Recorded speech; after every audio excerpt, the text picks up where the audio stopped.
Patapos na yung aming dinner na pansit.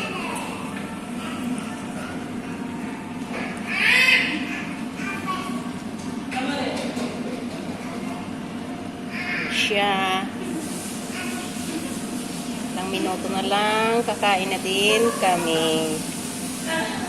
Hindi mo siya lang hinukay. Tingnan mo sa taas silaw pa. Hinukay ko na nga.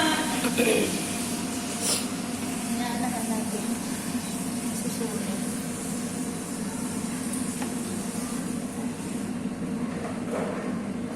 Yummy!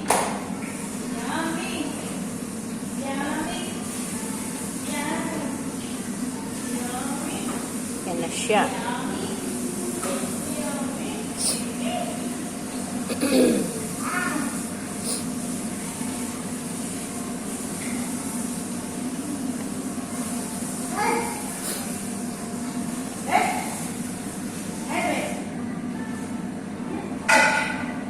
Patay na yan, ang ingay.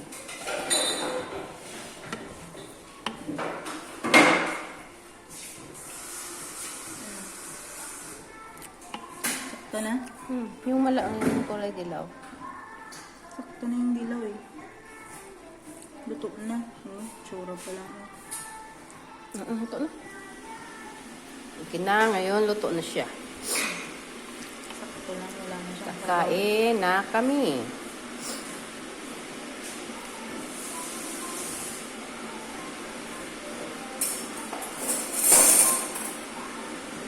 Ayan po, si Ate Lai. Gagraduate na yan. Yan si Ate Marlene. Patatlong taon na yan. Parehas ko. Yan si Ate Lai kasi yan. Gagraduate. Kailangan ng mag-vlog para magkapera. Ayan. Kailangan na talaga namin ng pera. Tulungan niyo po kami, Duterte.